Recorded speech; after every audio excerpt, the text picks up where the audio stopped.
श्रीमन नारायण नारायण नारायण, भजमन नारायण नारायण नारायण। हरे कृष्ण गो हरे मुरारी, हे नाथ नारायण वासुदेवा। श्रीमन नारायण नारायण नारायण, भजमन नारायण नारायण। गोविंद मेरो है गोपाल मेरो है, श्री बांके बिहारी नंदलाल मेरो है। बांके बिहारी जय हो तुम्हारी, जय हो तुम्हारी लाला जय हो तुम्हारी। गोविंद मेरो है गोपाल मेरो है, बांके बिहारी नंदलाल मेरो है। बोल वासुदेव भगवान की जय। आज हम 24वें अध्याय पढ़ेंगे। 23वें अध्याय में शिशुमार चक्र के बारे में पढ़ा था। 23वें अध्याय में आज पढ़ेंगे राहु आदि की स्थिति, अतलादि नीचे के लोगों का वर्णन। श्री सुखदेव जी कहते हैं, हे राजा परीक्षित, कुछ लोगों का कथन है सूर्य से 10,000 योजन नीचे राहु नक्षत्रों के समान घूमता है। क्या होता है कि राजा परीक्षित से बोल रहे हैं, सुखदेव जी कह रहे हैं कि लोगों का कथन है कि सूर्य से 10,000 योजन नीचे राहु नक्षत्रों के समान घूमता है। इसने भगवान की कृपा से ही देवत्व और गृहत्व प्राप्त किया है। स्वयं यह सिंही का पुत्र असुराधम है होने के कारण, असुरों का है, असुर है ना, तो असुरधम होने के कारण किसी प्रकार इस पद के योग्य नहीं है। इसके जन्म और कर्मों के बारे में हम आगे अध्याय में पढ़ेंगे। अब सूर्य का जो यह अत्यंत तपता हुआ मंडल है, उसका विस्तार 10,000 योजन बतलाया जाता है। इसी प्रकार चंद्रमंडल का विस्तार 12,000 योजन है। सूर्य का 10,000 और चंद्रमंडल का विस्तार 12,000 योजन है। राहु का 13,000 योजन। अमृतपान के लिए समय राहु देवताओं के भेष में सूर्य और चंद्रमा के बीच में आकर बैठ गया था। उस समय सूर्य और चंद्रमा ने इसका भेद खोल दिया था। उस बैर को याद करके वे अमावस्या और पूर्णिमा के दिन उन पर आक्रमण करता है। यह देखकर भगवान ने सूर्य और चंद्रमा की रक्षा के लिए उन दोनों के पास अपने प्रिय आयुध सुदर्शन चक्र को नियुक्त कर दिया। तो वह निरंतर घूमता रहता है, इसलिए राहु उसके असह्य तेज से उद्विग्न और चकित होकर मूर्त मात्र उनके सामने टिक कर फिर सहसा और लौट आता है। उसके उतनी ही देर उनके सामने ठहरने की को ही लोग ग्रहण कहते हैं। जब ग्रहण पड़ता है, सूर्य ग्रहण, उस चारों ओर चक्कर लगाता है और आक्रमण करना चाहता है सूर्य के ऊपर, लेकिन जब उतनी देर रहता है, उतनी ही देर सूर्य का, उसको सूर्य ग्रहण कहते हैं। राहु से 10,000 योजन नीचे सिद्ध, चारण और विद्याधर आदि के स्थान हैं। उनके नीचे जहाँ तक वायु की गति है और बादल दिखाई देते हैं। अंतरिक्ष लोक है।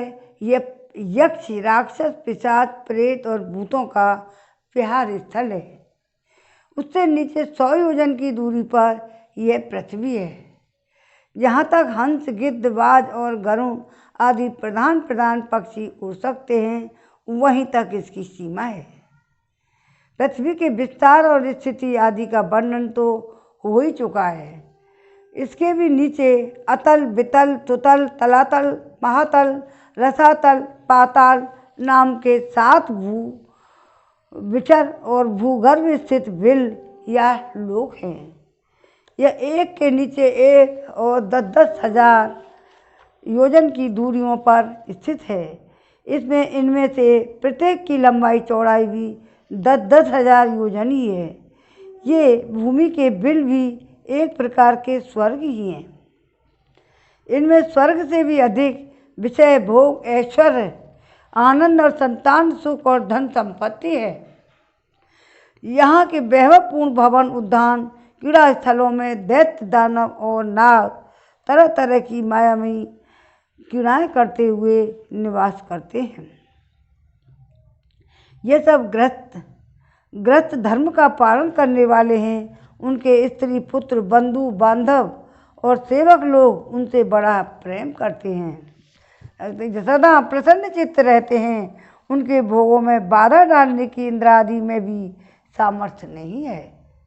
महाराज, इन बिलों में मायावी में दानव की बनाई हुई अनेकों पुरियाँ शोभा से जगमगा रही हैं, जो अनेक जाति के सुंदर सुंदर श्रेष्ठ मणियों से रचे हुए चित्र विचित्र भवन, परकोटे, नगर द्वार और सभा भवन, परकोटे, नगर द्वार, सभा भवन, मंदिर, बड़े बड़े आंगन ग्रहों से सुशोभित हैं तथा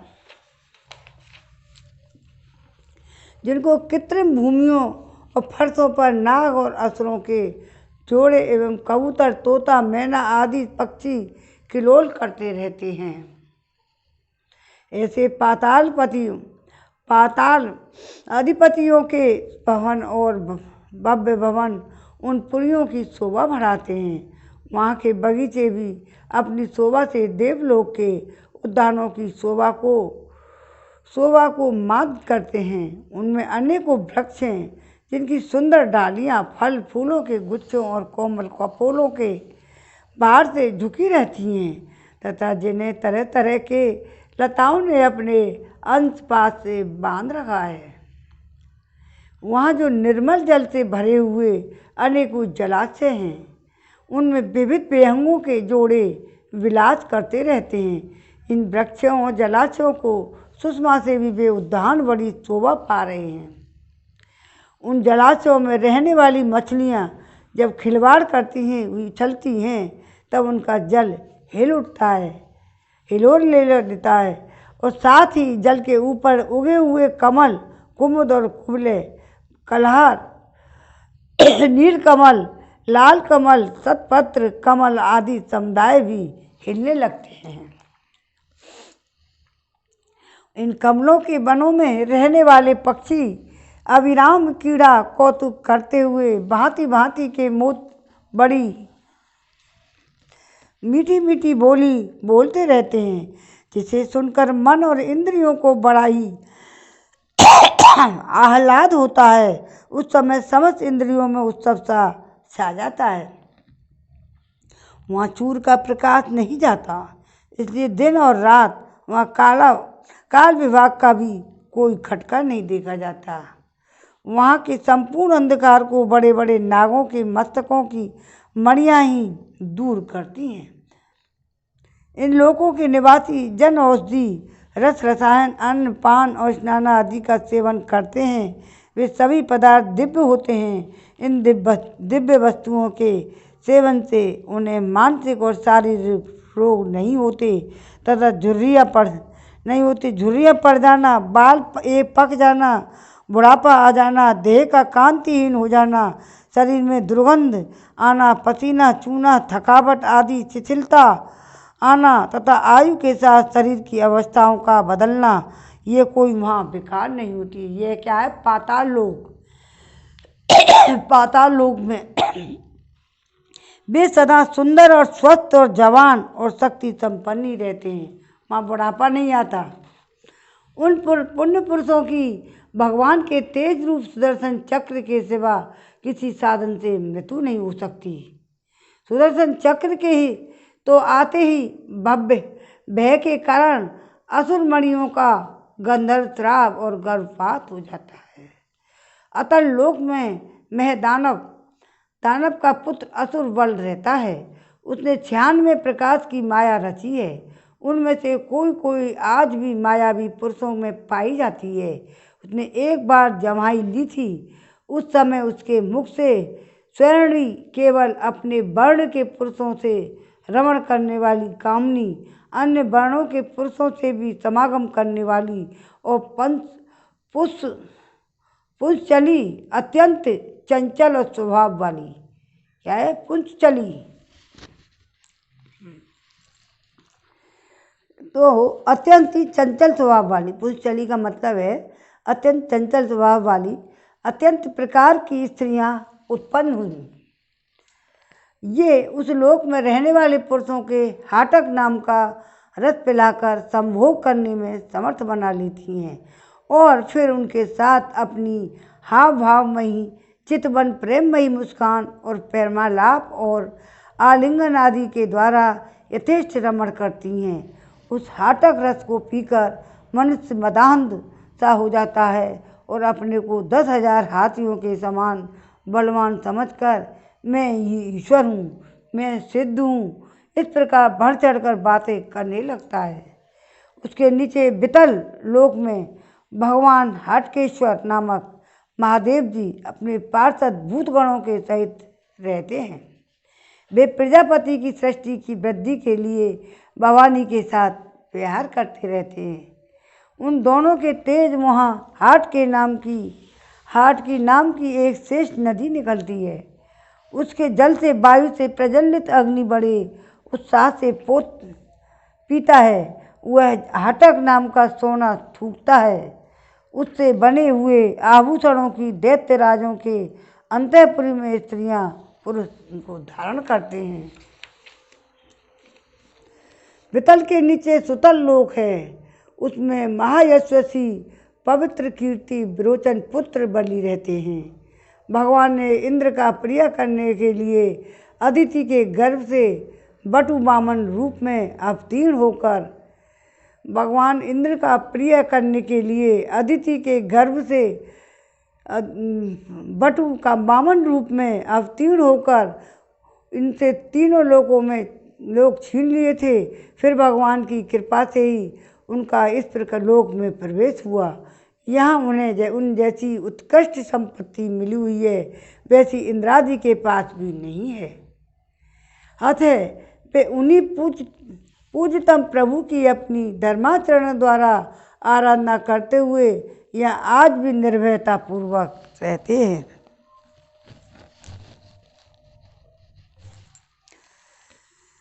हे राजन परीक्षित, संपूर्ण जीवों के नियंता और आद स्वरूप परमात्मा भगवान वासुदेव जैसे पूज्यतम पवित्रतम पात्र के आने पर उन्हें परम श्रद्धा और आदर के साथ स्थिर चित्त से दिए हुए भूमि दान का यही कोई मुख्य फल नहीं है। बलि को सुतल लोक का ऐश्वर्य प्राप्त हो गया। यह ऐश्वर्य भी तो अनित्य है, किंतु वह भूमि दान तो साक्षात मोक्ष का ही द्वार है। भगवान का तो छींकने और गिरने और फिसलने के समय विवश होकर एक बार नाम लेने से भी मनुष्य सहसा कर्म बंधन को काट डालते हैं। जब वे मुमुक्ष लोग इस कर्म बंधन को योग साधन आदि अनेकों उपायों का आश्रय लेने पर बड़े कष्ट से ये कहीं काट पाते हैं। अतएव अपने संयमी भक्त ज्ञानियों को स्वरूप रूप प्रदान करने वाले समस्त प्राणियों के आत्मा श्री भगवान को आत्मभाव से किए हुए भूमिदान का यह फल नहीं हो सकता। भगवान ने यदि बलि को उसके सर्व स्वदान के बदले अपनी विस्मृति करने वाला यह माया में भोग और ऐश्वर्य ही दिया तो उन्होंने उस पर कोई अनुग्रह नहीं किया। जिस समय कोई और उपाय न देखकर भगवान ने यातना के छल से उसका त्रिलोकी का राज छीन लिया और उसके पास केवल उसका शरीर मात्र ही शेष रहने दिया। तब वरुण के पासों में बंधकर पर्वत की गुफा में डाल दिए जाने पर उसने कहा था, खेद है ऐसे ऐश्वर्यशाली बंद्र विद्वान होकर भी अपना सच्चा स्वार्थ सिद्ध करने में कुशल नहीं है। इसने सम्मति लेने के लिए अनन्य भाव से बृहस्पति जी को अपना मंत्री बनाया, फिर भी उसकी अवहेलना करके इसने श्री विष्णु भगवान से उनका दास्य न मांगकर उनके द्वारा मुझसे अपने लिए ये भोग ही मांगे। ये 3 लोग तो केवल एक मनवंतर तक ही रहते हैं, जो अनंत काल का एक अवयव मात्र है। भगवान के कैंकर के आगे भला इन तुच्छ भोगों का क्या मूल्य है। ये राजा बलि ने कहा था इंद्र के लिए। हमारे पिता में प्रहलाद जी ने भगवान के हाथों अपने पिता हिरण्यकश्यप को मारे जाने पर प्रभु की सेवा का ही वर मांगा था। भगवान देना भी चाहते थे तो भी उनसे दूर करने वाला समझकर उन्होंने अपने पिता का निष्कंटक राज लेना स्वीकार नहीं किया। राक्षस लोग मेहनत बहुत करते हैं, पूजा भी बहुत करते हैं, लेकिन देखो पिता का उन्होंने प्रहलाद ने निष्कंटक राज लेना स्वीकार नहीं किया। वे बड़े महान भाव थे। मुझ पर तो उनकी भगवान की कृपा ही है। उन्हें मेरी वासना ही शांत हुई है। फिर मेरे जैसा कौन पुरुष उनके पास पहुंचने का साहस कर सकता है। हे राजन, इस बलि का चरित्र हम आगे 8वें स्कंद में पढ़ेंगे।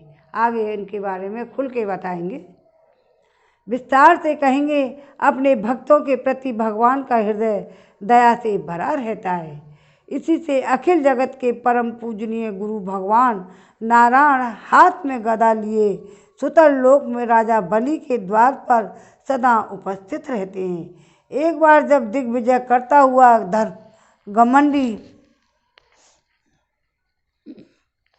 घमंडी रावण वहाँ पहुँचा, तब उसे भगवान ने अपने पैर के अंगूठे की ठोकर से ही लाखों योजन दूर फेंक दिया था। सुतलोक से उसे नीचे तलातल है, वहाँ त्रिपुराधिपति दानवराज में रहता है। पहले तीनों लोगों को शांति प्रदान करने के लिए भगवान शंकर ने उसके तीनों पुर भस्म कर दिए थे। फिर उन्हीं की कृपा से उसे यह स्थान मिला। यह मायावियों का परम गुरु है और महादेव जी के द्वारा सुरक्षित है, इसलिए उसे सुदर्शन चक्र से भी कोई भय नहीं है। वहाँ के निवासी उसका बहुत आदर करते हैं। उसके नीचे महातल में कद्रू से उत्पन्न हुए अनेक सिरों वाला सर्पों का क्रोधवश नामक का एक समुदाय रहता है। उनमें कुहक, तक्षक, कालिय और सुषेण आदि प्रधान हैं। उनके बड़े बड़े फन हैं।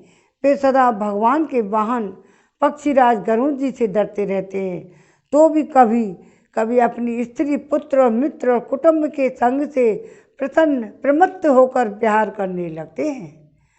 उसके नीचे रसातल में पड़ी नाम के दैत्य और दानव रहते हैं। फिर निवात कवच काले और हिरण्यपुरवासी भी कहलाते हैं। कौन से? काले और हिरण्यपुरवासी। तो इनके देवताओं से विरोध है। ये जन्म से ही बड़े बलवान और महान साहसी होते हैं, किंतु जिनका प्रभाव संपूर्ण लोकों में फैला हुआ है, उन श्री हरि के तेज से बलाभिमान चूर्ण हो जाने के कारण ये सर्पों के समान लुक छुप कर रहते हैं तथा इंद्र की दूती शर्मा के कहे हुए मंत्रवण रूप वाक्य के कारण सर्वदा इंद्र से डरते रहते हैं। रसातल के नीचे पाताल है। वहाँ शंख, कुलिक, महाशंख, श्वेत, धनंजय, धृतराष्ट्र, शंखचूर्ण, कम्बल, अस्तुतर, देवदत्त आदि बड़े क्रोधी और बड़े बड़े फनों वाले नाग रहते हैं। इनमें वासुकी प्रधान है।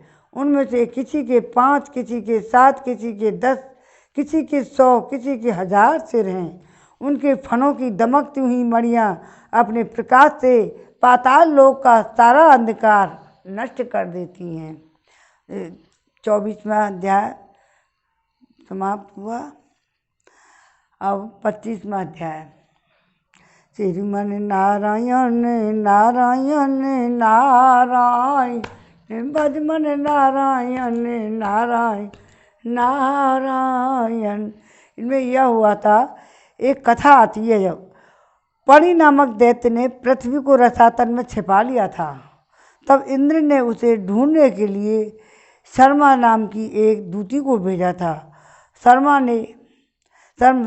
शर्मा से दैत्यों ने संधि करनी चाहिए, परंतु शर्मा ने संधि न करके इंद्र की स्तुति करते हुए कहा था, अता इंद्रेण पड़या सेधम, हे पाणिगण, तुम इंद्र के हाथ से मारकर पृथ्वी पर सो जाओ। इस शाप के कारण उन्हें सदा इंद्र का डर लगा रहता है। 25वां अध्याय है, इसमें है श्री शंकरषण देव का विवरण और स्तुति।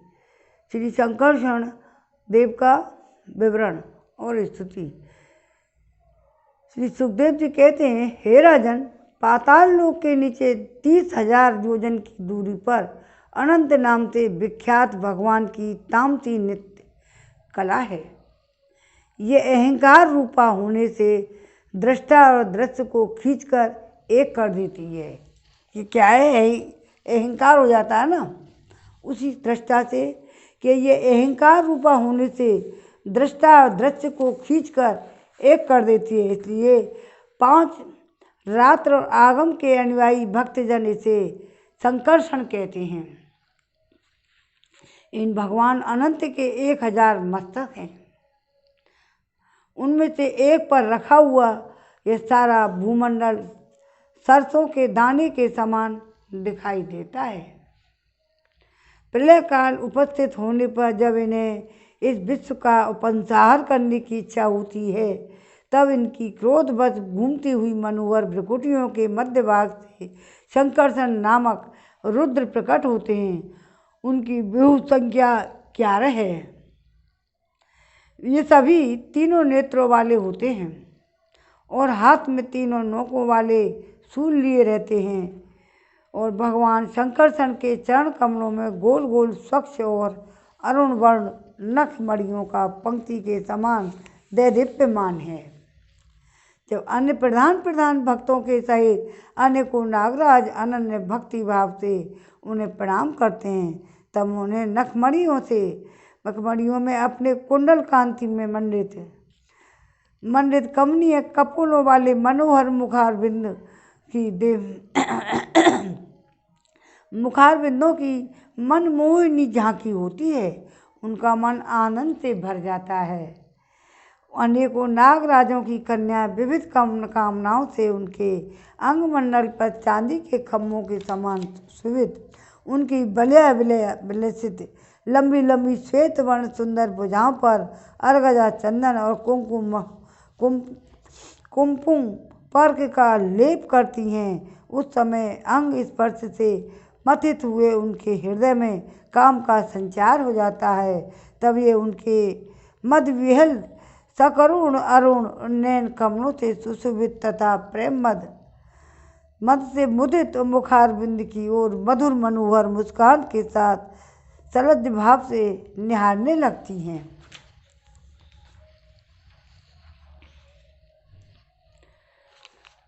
वे अनंत गुणों के सागर आदिदेव भगवान अनंत अपने अमर्त्य असहनशीलता और रोज के वेग को रोके हुए वहाँ समस्त लोगों को कल्याण के लिए विराजमान है। देवता असुर नाग सिद्ध गंधर्व विद्याधर और मुनिगण भगवान अनंत का ध्यान किया करते हैं। उनके नेत्र निरंतर प्रेम मद से मुदित और चंचल विहल रहते हैं और ये सुललित और वचनामृत से अपने पार्षद और देवयूतों को संतुष्ट करते रहते हैं।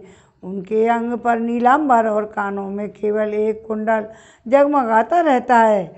उनका सुभग और सुंदर हाथ हल्की मूठ पर रखा रहता है। वे उदार लीला में भगवान शंकरषण गले में वैजंती माला धारण किए रहते हैं, जो साक्षात इंद्र की हाथी ऐरावत के गले में पड़ी हुई सुवर्ण की श्रृंखला के समान जान पड़ती है। इनकी कांति कभी फीकी नहीं पड़ती। ऐसी नवीन तुलसी की गंध और मधुर मकरंद से उन्मक्त हुए भौरे निरंतर मधुर गुंजार करके उसकी शोभा बढ़ाते हैं। हे परीक्षित, इस प्रकार भगवान अनंत महात्म में श्रवण और ध्यान करने से मुमुक्षुओं को हृदय में अभिभूत होकर उनकी अनादिकाल कर्म वासनाओं से ग्रथित सत्व रज और तमोगुणात्मक अविद्यामयी हृदय ग्रंथि को तत्काल काट डालते हैं। उनके गुणों का एक बार ब्रह्मा जी के पुत्र भगवान नारद ने तुम्बुरु गंधर्व के साथ ब्रह्मा जी की सभा में इस प्रकार गान किया था। अभी रुक जा, थोड़ा सा और है। जिनकी दृष्टि पड़ने से ही जगत की उत्पत्ति स्थिति प्रलय के हेतुभूत सत्वादि प्राकृत गुण अपने अपने कार्य में समर्थ होते हैं, जिनका स्वरूप ध्रुव अनंत और अकृत अनादि है तथा जो अकेले होते हुए ही इस नानात्मक प्रपंच को अपने में धारण किए हुए हैं, उन भगवान शंकरचरण के तत्व की को कोई कैसे जान सकता है।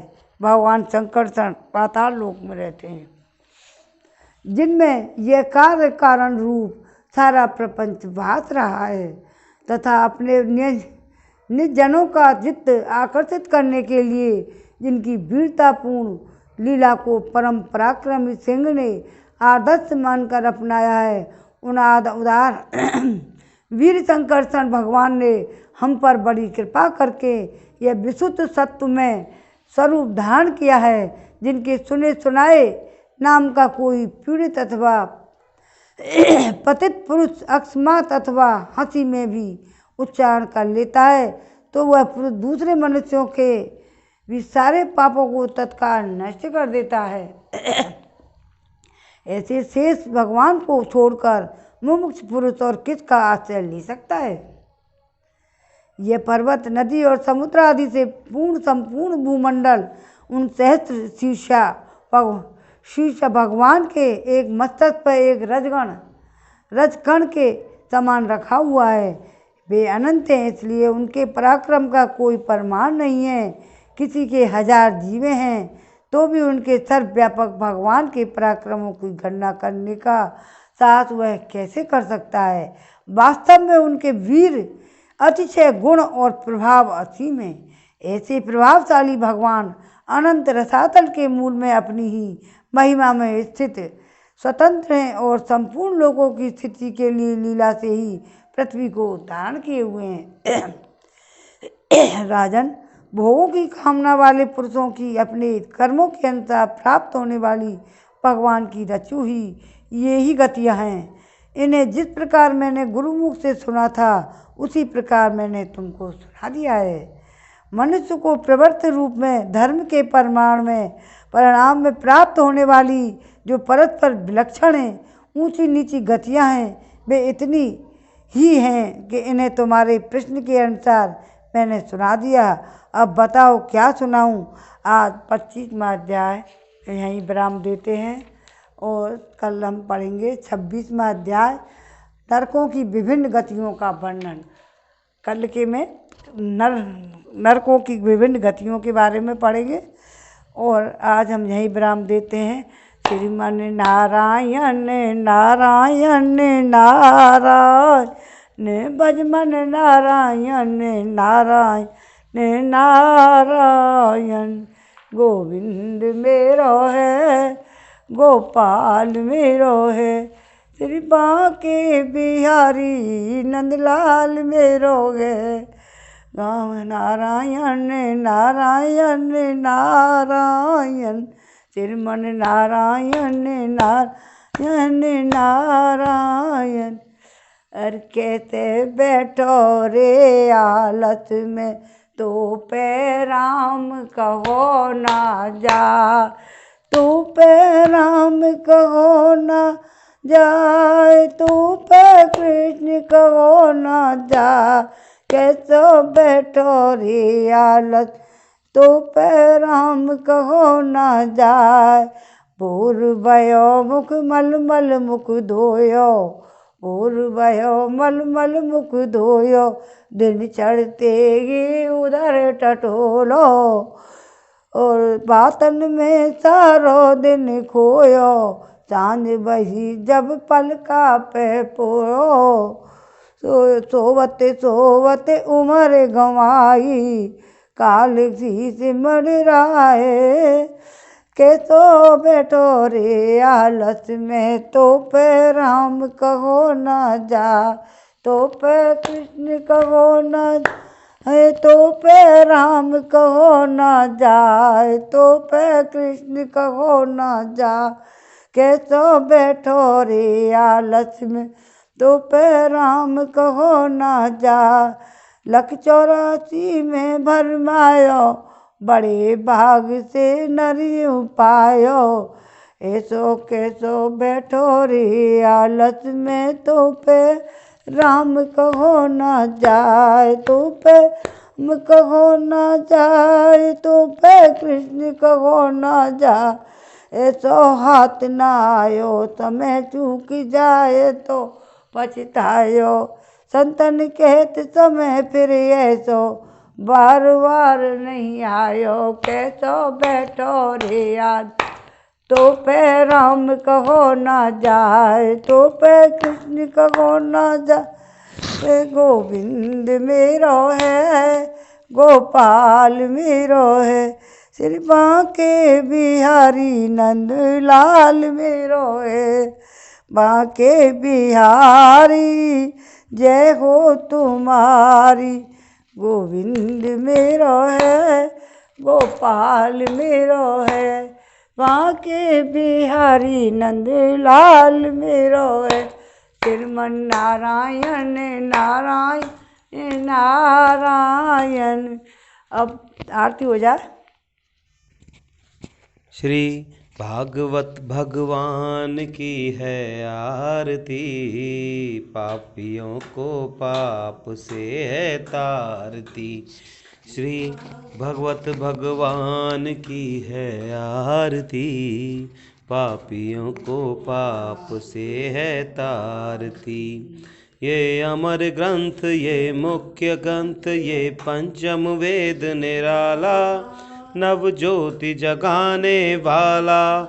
हरि गान यही वरदान, यही जग की मंगल की आरती। पापियों को पाप से है तारती, श्री भागवत भगवान की है आरती। पापियों को पाप से है तारती। ये शांति गीत पावन पुनीत सा कोप मिटाने वाला, हरि दरस दिखाने वाला। है सुख करनी है दुख हरनी, श्री मधुसूदन की आरती। पापियों को पाप से है तारती, श्री भागवत भगवान की है आरती। पापियों को पाप से है तारती। ये मधुर बोल जगबंद खोल, सन्मार्ग दिखाने वाला, बिगड़ी को बनाने वाला। श्री राम यही घनश्याम यही, प्रभु की महिमा की आरती। पापियों को पाप से है तारती, श्री भागवत भगवान की है आरती। पापियों को पाप से है तारती। ओम नमो भगवते वासुदेवाय। जय श्री कृष्ण। आज के आनंद की जय। जय जय श्री राधे।